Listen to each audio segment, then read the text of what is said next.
Okay, what's going on, everybody? Welcome to another Cold Calling Live. And what we do here on Cold Calling Live is we bring up people live and they do mock cold calls. So we have some fun with it. So you'll see it here in the chat in a minute. If you do want to come up live on the screen as we go through our techniques here, feel free to raise your hand and do that. Also, as well, if you have questions, put them in the Q&A. If you put them in the chat, sometimes it gets completely lost, and then it is what it is. So that happens. So overall, as we always start, we want to know, where are you tuning in from today, everyone? So let us know where you're tuning in from. It's always good to see where people are at, what are they doing, and what's going on. So definitely let us know what's going on there. And then we'll introduce everybody that's up here, and hopefully both of y'all are having a good day as well. But we're gonna dive into it. All right, cool. We got Salt Lake, we got the UK here. Okay, cool. We got a good amount of people trickling in. We'll give it a couple minutes here, and then we'll dive right into it. All right, we got Houston, Pakistan. Oh, we got Kenya. I've never seen Kenya on a webinar, so shout out to Kenya. Okay, so Dublin, okay, cool. So appreciate y'all coming in. In today's conversation, if you have something you're like, hey, I really want to know more about cold calling, please put that in the chat too, because we'll make sure to cover that throughout the conversation. But as we go into this conversation today, obviously we want to just do a quick intro of everyone here. So first and foremost, we're just going to go right across the screen here. Maria, tell us about yourself, and then a fun fact. We'll have some fun today. Tell a fun fact about yourself, but also about yourself too. Okay. So I'm from Charleston, South Carolina. I've been in sales over a decade. And started as an individual contributor, and now leading an enablement team at Inside Real Estate. Fun fact about me is that I'm actually on maternity leave. I have an 8-week-old baby, probably that potentially might be crying in the background at some point. But yeah, so that's my fun fact. So living life on like 2 hours of sleep. Woo! Shout out to my moms out there. Congrats to the baby that's on the way. So that's exciting. And Anthony, talk to us. What's going on? Maria, congratulations. This is amazing. I am Anthony. I live right outside of New York City, in New Jersey, born and raised. I work at LinkedIn, senior account executive, having a great time over here. And a fun fact about me is that I studied abroad in Barcelona in college. And I DJ'd at a various amount of clubs in the area and also in Ibiza. Started off as like a college hobby, got connected to someone, and their goal was to bring in all the American students to their parties. And so one of my friends was a promoter and I was the DJ. We're kind of 1-2 punch. And so got to DJ a lot of nights and then open up for some really cool DJs like Afrojack, Hardwell. This was before they were like really big, but yeah, it's a little fun fact about me. Well, okay, so when are we seeing your DJing and sales content? When is this coming out? I feel like happening? Yeah, I feel like I got to do something there with of course, some video content. Yeah, that's so wild. So Callum, shout out to, so you're going to Ibiza. I went to Ibiza like 4 weeks ago now. Great time. And then I actually went to Barcelona too. So I was like, oh yeah, this is good spots. They're great. We need to talk about that at some point, Anthony, because that type of music really nostalgic for me. Yes. I've been at some of those clubs. Yep. Pre-motherhood, but yeah, I feel like this is a whole nother set. I'm about to completely derail because now I'm like, okay, we have to do something with DJ Ant here. There's something there, but there's something. All right, there is. But again, for today, what are we talking about? We're talking about cold calling, right? So this is what we're going to do. We do this every single time. We're going to go over a couple of cold calling tips. We're going to give live feedback on calls and then Q&A. So again, if you want to come up on, raise your hand. We'll bring you up live and do a mock cold call here and have some fun. But nonetheless, let's get into some tips. So each person here will have a tip that they share across the board, right? And so that's what we're going to be doing. And then so the first is, Maria, what is your top tip when it comes to cold calling that the people should know? Okay. So my tip has nothing to do with what you say or how to say it. I know there's tons of tips out there, and I hope that we'll get to some of those in the first place. But my tip is going to be more like around operations of that. So what I would say to do is that before, you go and you go through your sequence or you're going down your list is to check that that person still works there and that they're still a relevant contact, because I've seen way too many reps realize that they're no longer relevant after the 8th call, right? In their sequence. So I think that, like, make your own luck, ensure that they're relevant, that you have something to say that's potentially relevant to them, and that you validate like their contact information before you get going, spend any time there. Andy, do you have any comments on that advice? Yeah, I mean, you're not going to have success calling people if you're not reaching the right people. And the worst thing that I've experienced early in my career is just loading up a list of people, not validating their contact information. You call them, and these days it's hard to get someone to pick up the phone anyway. You get all excited and they're like, I don't work there anymore, or I'm not the right person. So that's something you want to avoid. So something I do something I did when I was an SDR, and I'll still even do it today, is step one of my sequence is to like check their information. So like that's step 0, if you will, before I even move on to the first step. So make sure you're just building as part of your process. But I think that's a great share by Maria there. I hope everyone took that down real quick, right? On that step, I did the same thing. I told my team when I had my team to do that. Step 1 was basically, like, we called it clean the data, right? It's like you need to clean it up before you do anything. Otherwise, you're going to be led astray. And the additional tip to this, and then we'll go to Anthony here on his top tip, is when you do that, like obviously here we have Cognism, right? That's helping power this event, or any data tool, right? But we'll say Cognism for this example. When you get a direct dial and then you put it inside of any sales engagement tool, sales off, outreach, whatever, make sure to star the contacts that have the direct dials, because that will actually save you time when you're dialing instead of going through phone trees.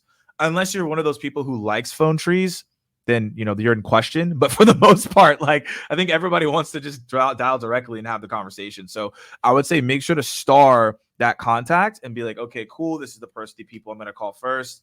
And as you clean that data, it helped me out a lot when I call, and I encourage other people to do as well. So that's what I would say too. So let's now go into, Andy, what is your top tip for cold calling that the people need to hear? Yeah, so I think the most important thing is you need to have a good reason to be reaching out to someone. So I think there's a couple of things to this. Is number one, if you have a good reason to reach out to someone, you're going to reduce your cold call anxiety or your cold call reluctance. I've been doing sales now for almost 11 years, and I still get butterflies in my stomach before I call someone new. But once I get in my rhythm, I realize, hey, I have a good reason to reach out to this person. It makes those jitters go away. And a really easy way to do that is build yourself a matrix. And so I can send this as a follow-up or share it as a resource, but basically you want to list out all your key personas, and then you want to list the top 3 problems that those personas face based on your current customers. So go and find out the last 5 customers, your account executive, or if you're an account executive, your 5 last customers that you've closed, what problems were they looking to solve? And then list out what's causing those problems, so you can develop some kind of point of view of why they may exist. And then list out the cost of not doing anything about those problems. Then what you're left with are a set of customer-centric talking points that you can bring up to those personas. And what that's going to eliminate is the need to do any crazy personalized research. You can just talk about problems that the personas that you're calling on typically face every day based on the customers that you already work with. And so gives you a really easy reason to reach out, and also gives you some confidence because you're not making up the reason you're reaching out. That's coming right from your customers. So typically lands really well when you're talking about common problems that are based on the personas you're reaching out to. Great information there. I have a couple follow-ups here. Also, for people that want the resource that Anthony mentioned here, just go ahead and put a one in the chat if you want to see the resource, because we're making sure to get it to everybody. We want to make sure you actually want the resource, so let us know and we'll send that out to you all. But the follow-up question I have for you, Anthony, here is, you talked about getting the jitters, and after 11 years, you still have it. Maria, I don't know if you still have it. From time to time, I'm still like, I mean, I still get it from time to time, because like, I don't know, like, I'm like, okay, like, let me make sure this is on point. You said obviously the research is important, but are there other things that you do to have confidence going into these calls? Are you, I don't know, I've seen you, obviously you've been working out. Is it a run? Is it a gym? I don't know. Like, what are you doing? What are you doing besides just that? Yeah. So there's this idea of like detaching from the outcome. I think people get confused. It doesn't mean that you shouldn't care about the outcome. It just means you're removing this idea of your self-worth depending on what happens in that cold call, or if you're, working on a deal. And so the ways that I try to build up my self-worth are like things outside of work. So going to the gym, eating healthy, journaling, going to therapy. It's like building up this identity for yourself so that when you're talking to a prospect, you realize like, hey, I've got a lot of cool things going on in my life. This person on the other end is a stranger. They don't know me. I'm not going to take it personal. And if they do hang up on me, it doesn't make me less of a person. So I think it takes practice and repetition to build that confidence. But once you do, it definitely makes it easier to remind yourself the person on the other line is just a stranger. You have a good reason to reach out. Whatever happens with this call is not going to affect me and my self-worth. So I know it's kind of it's not like a super tactical tip, but it's definitely the mindset aspect is critical when being in sales, because we're in a performance sport and it's really easy performance role like a performance sport. Right. And it's really easy to let your self-worth get tied to if you're doing good or you're doing bad. Yeah, no, I think that's on point. For like, there's these other things outside of the sales role that you do to help you get more focused and locked in and have that confidence. For other people in the chat, what do you do to have your confidence in cold calling? Let us know. Maria, I'm actually flip it back to you. What are you doing to be more confident going into the phone and to eliminate as much jitters as possible? Yeah, I still have them even 10 years in and maybe even 100,000 cold calls deep, into my It just career. doesn't go away, basically. Yeah, I don't think it goes away, but I think what it does do, I think over time I've matured and really understood what Anthony just mentioned, right? Like, this person, I can control what I can control, and that's having a very clear, relevant reason to be reaching out to this person. I know going into those calls, this is going to be an interruption to their day. That's the nature of a cold call, right? They weren't expecting my call. It wasn't planned. And so I know that, but there's still a damn good reason why I'm calling them, and it's to help. Right. So I think going into every conversation, knowing that I'm there to help them, I'm not trying to sell them something that they don't need. I have a relevant reason to be reaching out, and I can have conviction in that and believe why I'm calling them. It makes me feel a lot more confident interrupting them, because it's worth it to me. And then also just adding to what Anthony said, like, get that reason out within like 10 seconds of the call, right? Like, that's going to be the hook for them to hearing you out and for you to differentiate yourself from other cold callers that don't go to webinars like this trying to improve their game. So Yeah, I think all those things are important, because you can have and understand your pitch very well, but if you obviously don't have the confidence and you have like a shaky voice or you sound like hesitant, like, people aren't going to listen to you. So these tips that both of you shared are incredibly important, and hopefully people can go and execute that to then understand their personas and how they speak to them. So I'm actually there's some questions that are coming in. And this actually is a really good question by Ruth here, and I'm gonna actually put it here up on the screen. And also, y'all, if you have questions, now's the time to definitely drop them in. This is where we're gonna transition and start looking at this as well. So let's then share this question, because I think this is a really good question. How do you deal with a challenging person who starts getting nasty? I think all of us have dealt with a person where it's like, what is wrong with you today? Like, I'm just trying to have a conversation. So anyone, you can start here. How do you handle, right, this conversation here? Yeah. We could even role play it. I'd be like, Morgan, sounds like I absolutely ruined your day by calling you. And then I'd shut up. I like this. I call it like falling on the sword. and just like humility. Mhm. Like, Morgan, sounds like I absolutely ruined your day by calling you. And then silence. I want to acknowledge their emotions and match them and kind of just like lean in with a little bit of empathy.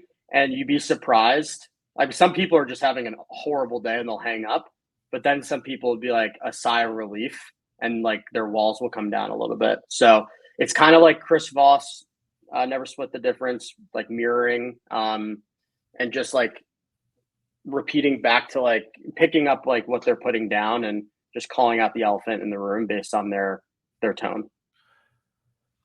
Have you so okay, so if we role play it out, right? You call me and I'm like, hey, I'm having a miserable day. Like I don't like cold calls at all. And then you Sounds say like what you there's say. Okay, yeah. well, yeah, I would say like sounds like there's a better way to get in touch with you. And like, yeah, you could just follow with me, like, I might read it. Do you, and Morgan, do you mind if I share why I even reached out to you specifically to see if why I'm reaching out might be relevant, so you don't just delete the email? Yeah, sure. I got like 30 seconds before I hop in this meeting. All right, there we go. It's kind of like trying to try to diffuse it, because also if that happens early enough in a call and you don't explain why you're calling, well, like they don't know what they hate. Like, do they hate cold calls or they hate the reason you're reaching out? So always just like if they push you to an email or something before you give a reason to reach out, always just say like, hey, before I clog your inbox with even more emails, like, can I share why this was a well-researched cold call and I'm calling you specifically? And then you can let me know if you want me to go away forever. I think that typically works. Or if some people are just going to hang up and you can't control that. Yeah, there's nothing you can do in that point. But what I liked, and some people are calling it out, is the key point here is you already are calling it out, saying if I send this email, you're probably going to delete it, which I don't know, 90% of the time that happens anyways. So I think by calling it out, saying, hey, like, at least hear me out before you do what we all know you're going to do, which is delete it. To your point, now people are more open to be like, all right, cool. Yeah, like, I'm willing to hear you out. I'm willing to hear what you have to say, or whatever that may be. Right. So I think that's an excellent call out. And I'm gonna double down here because someone asked this question. Then we're gonna go to Maria. For you, Anthony, it's how are you positioning the problem you're solving in delivery? Are you leading with as a hook? And so people want an example here of how you're going about this.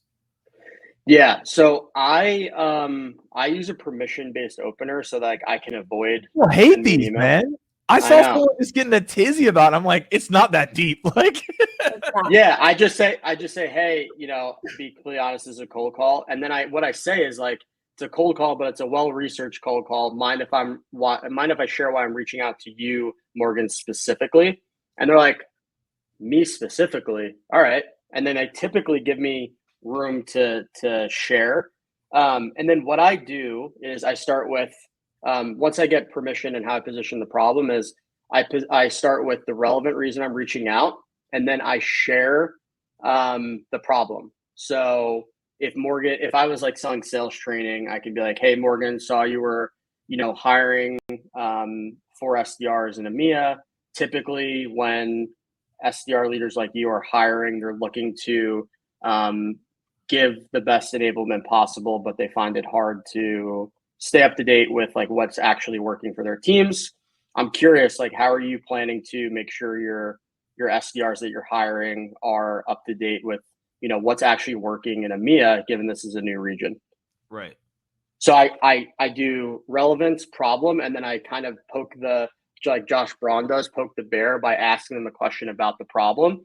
And they may say, hey, we've got a solution for that, or they're going to answer about how they're solving the problem. And again, going back to what I was saying, when you talk about problems, you get answers to those problems. You don't get, yeah, your feature sounds good, but like, it's not really like, I don't really care about it. So you want to be working in their language, in their world, because they're going to tell you about the problems. And that's what books meetings is, confirmation of problems and pain existing. So that's kind of how I approach it.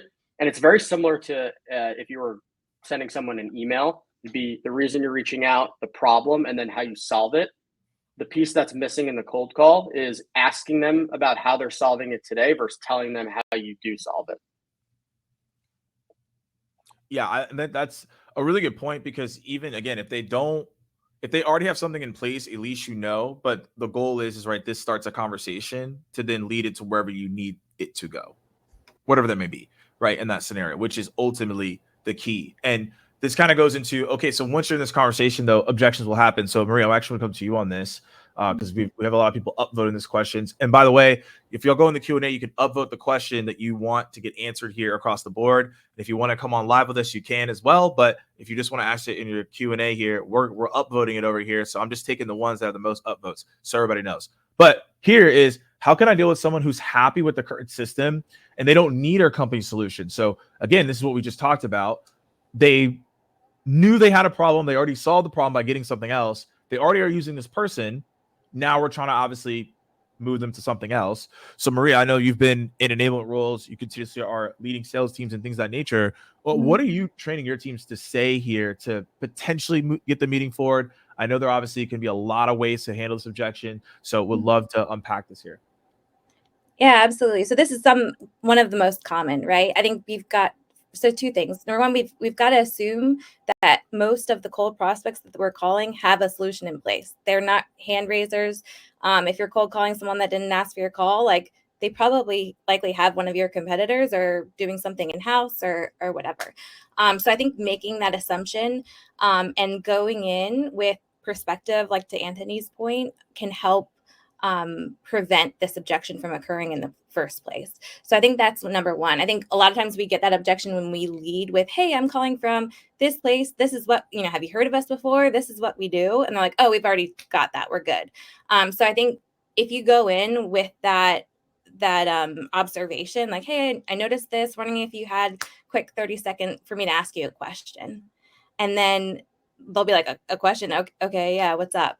And I always ask about the scenario they've been in. And I'm like, hey, have you ever found yourself in this scenario where, and I'll explain the problem. Like, I'll explain like the status quo of what they're sitting in. Even if they're with a competitor, they would have that. Like, how does your solution differentiate from everybody, from other competitors, from not doing anything, from doing something in-house, whatever it might be? Explain the situation that they would be in because they don't have your specific solution. And so that has opened up some really interesting conversations for my reps and for myself. So that's number one, is like, how do we prevent that? And then I think if they're like, well, wait a minute, what do you even do? Like, because a lot of times they'll interrupt you and be like, I've never heard of this company. What do you guys do? And you tell them, and they'll be Can like, you spell it for me? I've gotten that before, and I'm like, I don't think that's going to change anything. Yeah, they'll be like, I don't know what you guys do. Just before you explain even more, what do you guys do? And they'll be like, oh, we're covered. We're using XYZ biggest competitor. And I think in that situation, you'd be like, oh yeah, totally understand. Assumed you'd have something in place. And then going again into that scenario, it's like typically when I work with folks that are using XYZ, they've been in this scenario. Is that true at all for you all? And try to like get as specific as possible, not even like facing inefficiencies. Well, like, what freaking inefficiencies? Explain like what it would look like for them specifically. Try to drop the buzzwords and jargon, try to like just describe that. And I think we don't do enough training with teams on that status quo of their buyers. So if you don't, that's a great use case for ChatGPT. Go in there and be like, hey, can you describe what inefficiencies XYZ buyer persona faces when they're at their desk in the middle of the day? And if it's like, oh, like processes and inefficiencies, be like, well, what kind? Like, ask a follow-up question. And I think that can be, go in and listen to discovery calls as well, and try to really get specific about what that looks like. Anything you want to add to that before we go to this next question? Yeah, my favorite response is, that's exactly why I called, and then share. Yeah, it's exactly why I called. I figured you might have a solution in place, working with some other, customers that recently switched. And then understand what your differentiator is against that specific competitor. All you need is one, and then just make an assumption. So when I was at Outreach, we, like, one of the things that SalesLoft at the time couldn't do was like ABM reporting. And if they do account-based selling, you'd be like, got it. Like, we work with a lot of, customers that recently switched from sales off. I assume you're all set with, reporting on, the accounts that your team is going after, and just open up that conversation. So you can just say like, yeah, it's exactly why I called. Figured you were using something like that, and then go into ask them about the differentiator that makes your solution better in that key area, and then get them to think like, well, we're using this, but we're also like plenty of times they would be using spreadsheets to still use certain workflows where I know that we could help. So I would bring that point up. That's excellent. And Emery, I just saw you drop that in there. If y'all want the prompt, obviously let us know. Put a 2 in the chat. We'll make sure to get that to you as well. We want to make sure that if that's what y'all want, we can do it. AI is extremely underrated. I know that everyone always talks about we have AI and X, but if you know how to use it, it can absolutely change the game for you. And I actually want to call it something that Jason said. This is the messaging that I use for this objection. Is I always, when they say they're using someone, I always just get excited, and I'll explain what that means. So I just say, oh, that's like, kind of similar to Anthony, what you're talking about. I'm like, great. Like you're already solving the problem. Like, what have you liked about it so far? And I've actually found that if you lead and put them in a happy or a positivity state, they're more likely to be like, oh yeah, here's all the things that are going on. And then you could flip that and then say, okay, like based on everything that's going on, it sounds like it's going really well. Is there anything that you would say here that you would like to improve? And then once I say that, that's when people come back and they actually tell me some things that they would like to improve without me saying, okay, yeah, that product's not good, like you should just do this differently. You don't want to do that. So the improve method, that's worked really well for me. But I think everything that everyone said here, you could test it, try it out for yourself, and A/B test. But Jason, I'm the same path as you, very similar. But let's go to this question because I think this happens. This question is a lot, right? Like this happens to a lot of people. So we'll go Anthony, then we'll go Maria here. And the question is like, I'd love to hear your examples of overcoming, I'm not the decision maker. Yeah. Okay. Yeah. Do you do it for the meeting or what are you doing here? You just say you're lying. Like, like, what do you do? So there's when you're an account executive, I'm not sure what the makeup of the audience is, but like when I'm working a deal, you've got influencers, you've got blockers, you've got champions, you've got end users who will influence the deal. And typically there's a lot of people involved in the buying process that touch the process in some shape or form. And so if this comes up, you can just say, hey, curious, the last time that your team invested in a solution like this, were you on any of the demos? Were you involved at all? And then just be quiet. And if they say no, you can just say, got it. Like who typically handles those evaluations for you? And then you don't even need to get a referral. You just reach out to those people. And if they're like, yeah, we're on the demo, be like, oh, I'm curious, like what role did you play in that process? Oh, well, they wanted me on the demo because of X, Y, and Z. And then you open up the conversation. So put the ball back in their court. And ask them about the last time that their company invested in a solution. And if they don't know, they're probably not the right person anyway. So that's how I would approach it. Maria, would you change anything there? Do it differently? So I agree with Anthony. I think that's where the value of that pre-research comes in, is trying to really identify who that buying team would be within that account, right? Unless you're doing like a one-call close, there's going to be multiple people. What is it, like 9 or 10 plus people that on average involved in the evaluation and the buying process.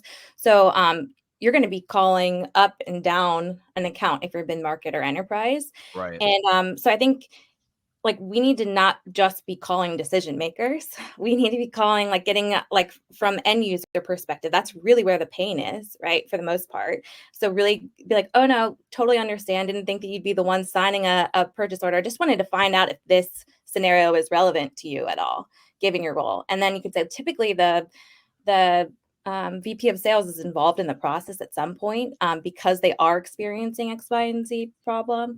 And so I think you could go from there. But I think that really comes you can't do that unless you have conviction in who you're calling, what their role is, and what their world looks like. All these are excellent ways of going about it. I think at the end of the day, you have to continuously ask those questions, seed it, and then move it in the right direction is what y'all are hearing. And as we're right here at the 30-minute mark, I want to ask the audience to make sure everybody's good. Like, so far, has everyone found this to be helpful and impactful so far? Let us know in the chat. We want to make sure we're heading in the right direction and we're giving you the advice that you're looking for here. If there are questions that you feel like we have not answered with your cold calling, throw it in the chat or throw it in the Q&A. We'll make sure to do that as well. But we want to make sure everyone's finding this helpful and insightful so far across the board. And like I said, if you want to come live and do a mock cold call with us, the option is still available, but we have some really good questions that are coming through. So we're going to keep going through that and keep upvoting them to make sure that we're doing everything so far. Before I dive into one of these questions, I have a question for you all. So when you all are making your cold calls or have done them in the past, what's your preference and how you make the call? And what I mean by that is, are you like a stand-up person? Are you sitting down? Do you pace? Like, how do you get the energy flowing for the call? What's your preferred method? Yeah. So I typically will do it while I'm like having my double espresso, iced double espresso, got my standing desk.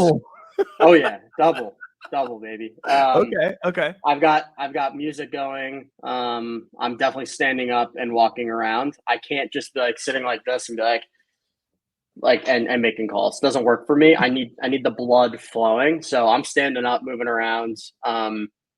And it just like helps me have some swag when I'm making calls.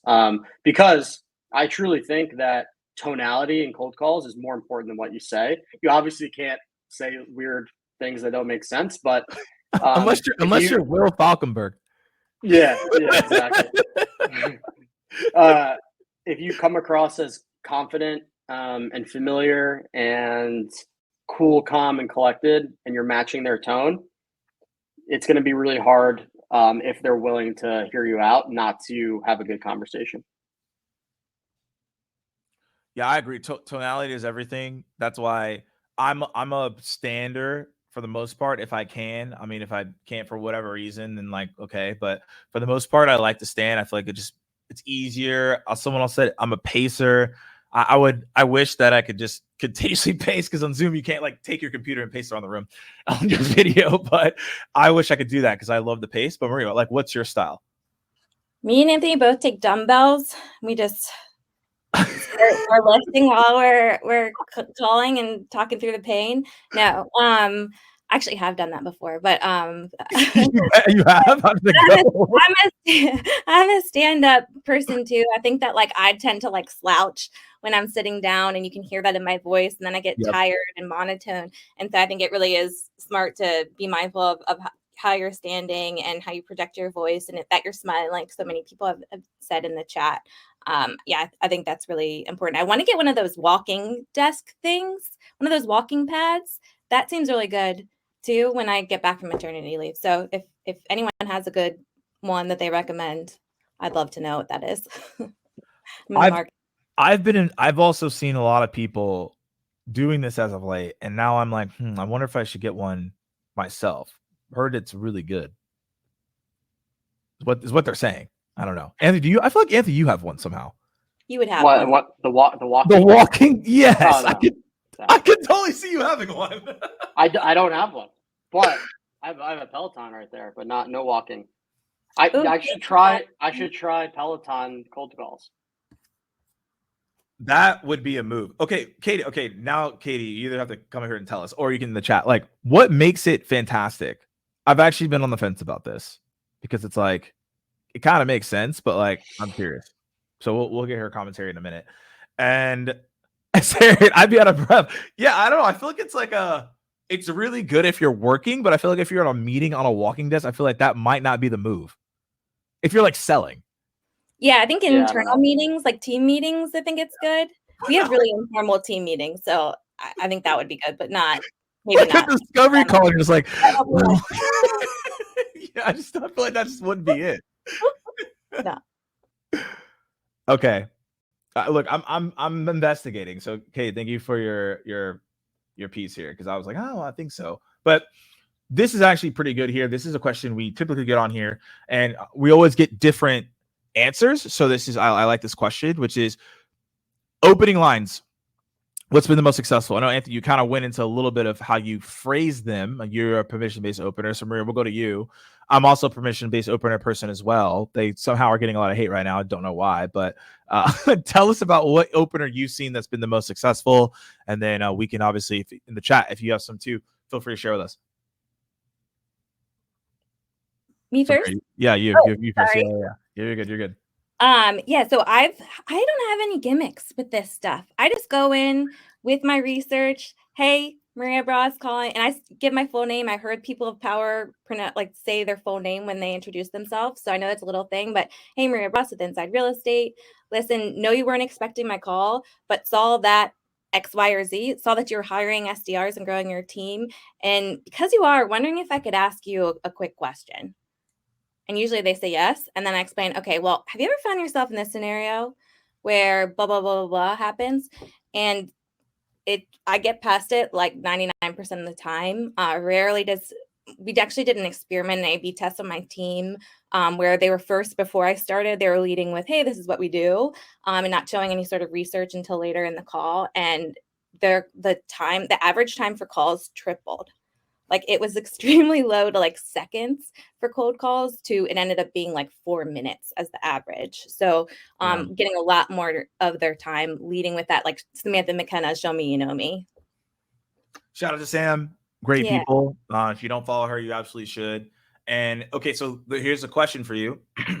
If you say, hey, I have a question, and then they say, yeah, sure, and then you know they answer, what if they're like, yeah, I don't want to answer this question, like I feel like it's too private of information, which this is a real objection. Some people will be like, yeah, I don't want to answer that. So if they do that, how do you guide them to the next step? Or you're just like, yeah, I don't like this person anymore, I don't care. Yeah, I think it depends on who they are within the account. And I'm not calling like security companies or like security personas I think that probably wouldn't work for them. I'm calling salespeople and marketers. So for the most part, it does. Usually I get like a laugh from it, and they'll be like, oh, yeah, of course, who hasn't faced that before? But if I get that, it's only happened a couple of times. I would just say, oh, didn't want to be too invasive, just wanting to see if why I was calling is relevant, really, because we help solve that. And I'll go into like a customer story of something. But I've rarely gotten that. I've either gotten no, that's not a priority, or we haven't experienced that, or yes, absolutely, everyone has. Yeah.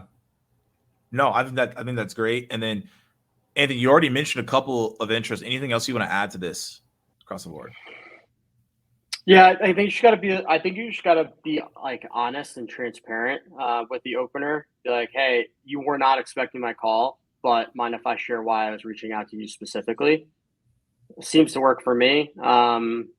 So I use variations of that based on how I'm feeling or who I'm calling. And then, yeah, if someone says no, I don't want to answer the question, I'll just be like, hey, it sounds like I overstepped. And then I like to just use very like short mirroring tactics and let them like sit with the silence. And then they'll be like, you didn't really overstep. I just and then they'll tell you the real reason they don't want to answer the question. And sometimes you did overstep and you're just calling it out. And then you could be like, hey, sounds like I overstepped. And they'll be like, yeah, like just, I can't really share that. And be like, got it. No worries. I'll just share with you, or I'll just go into the 3 main problems I typically hear, and then related to the question I was going to ask anyway, and just try to see if that's going on in their world. But yeah, it depends on the persona, the person you're speaking with. It all really depends. But the good thing is, you make enough calls and get enough reps in, you'll start to be able to like think on your feet quicker and just figure out how to pivot. You said something interesting here, is that you have really embraced the pause. And I don't know, everyone in the chat, if you also as well have embraced the pause, or you are maybe still afraid to embrace the pause. How have you gotten to maybe enjoy the pause or embrace it? Because I feel like the first time you do it, it's so awkward. Like 1 second feels like a million years. So like how have you been able to like really dive in and be like, okay, I'm embracing this pause more? Yeah, I think it comes from confidence. Like and having like the account executive experience, like if you looked at my Gong stats, I ask one question and just let the person talk.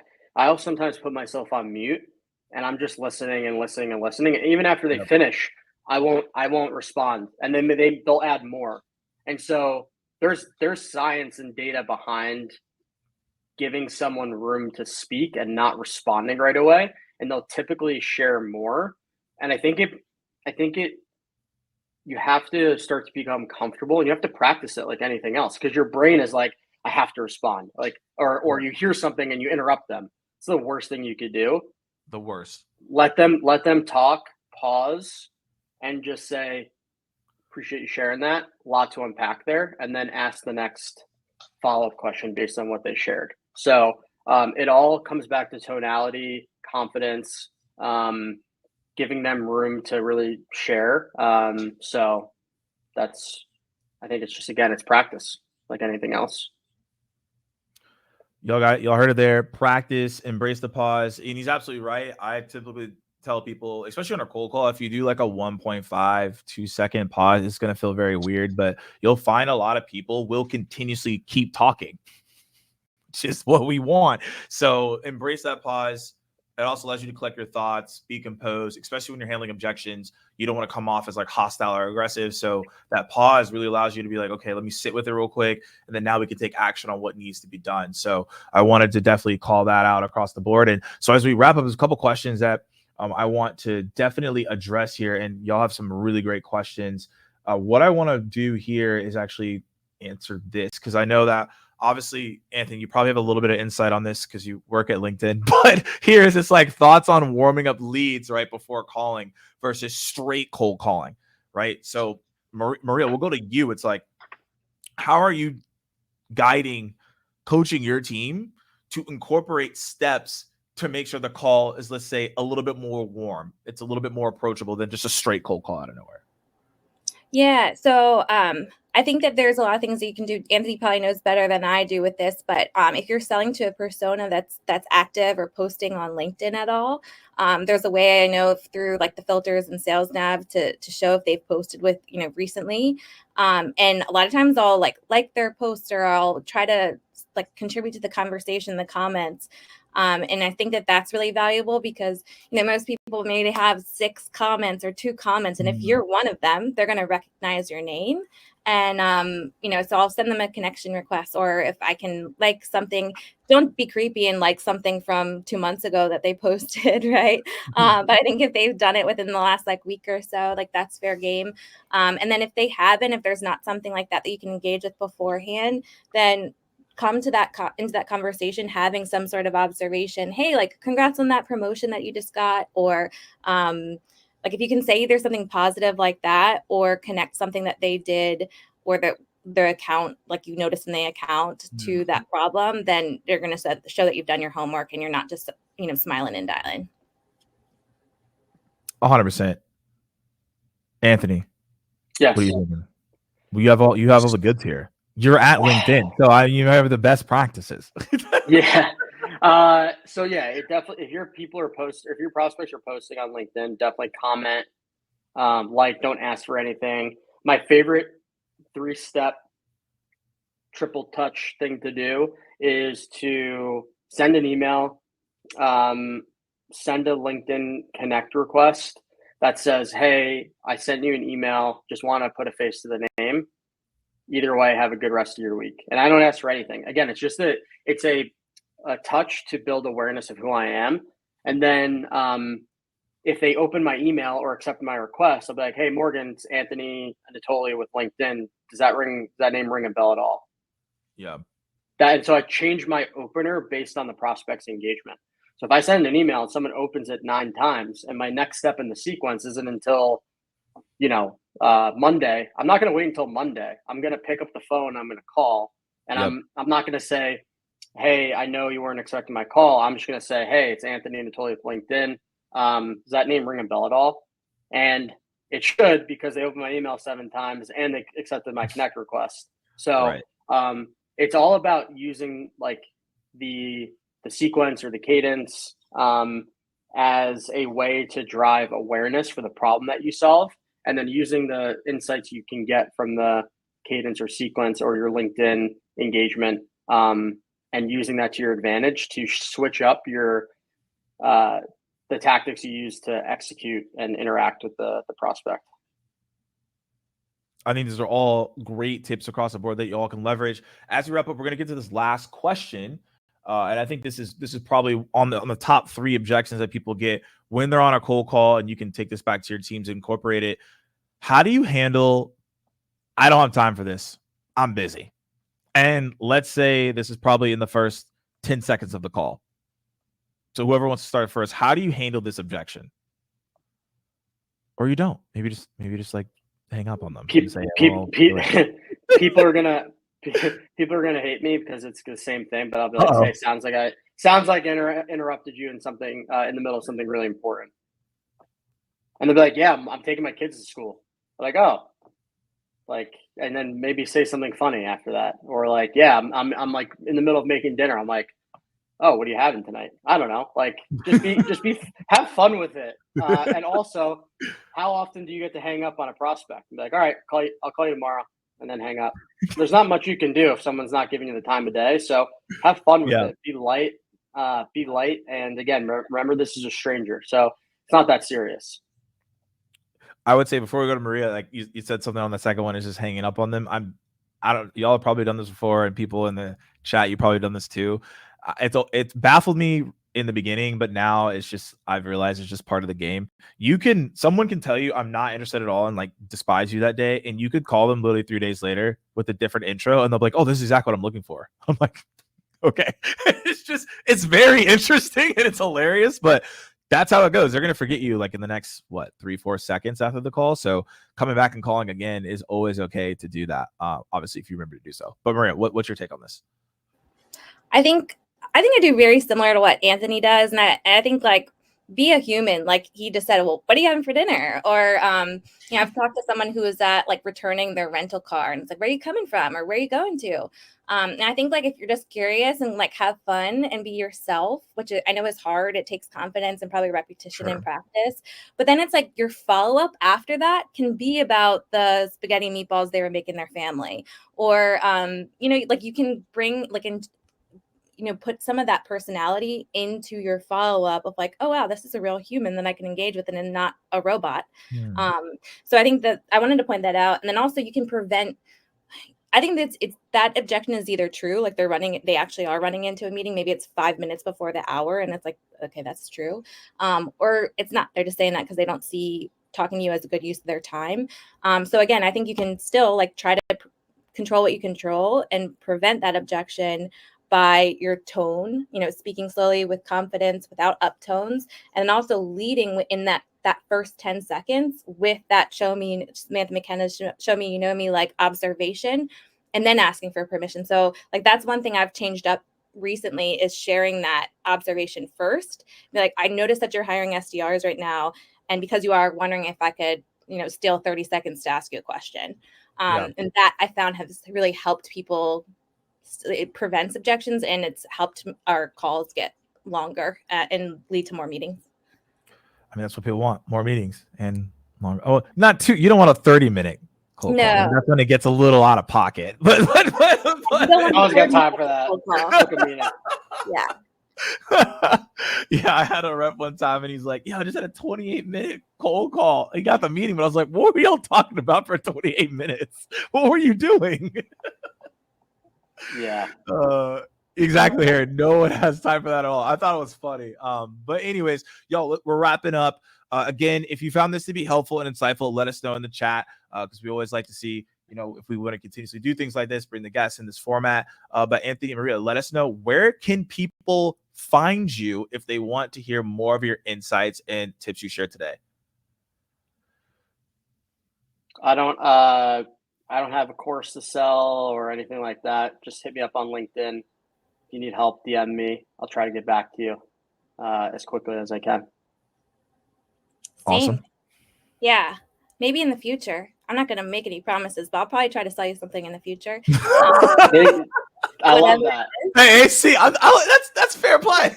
That's fair. I may put you in a newsletter drip in the future. I'm just kidding. I don't know. Maybe especially if you send me a message on LinkedIn. So don't tell you I didn't tell you so. So yeah, LinkedIn. Yeah. Send me a message. I'm on maternity leave, so I might not respond, but I will get to it at some point.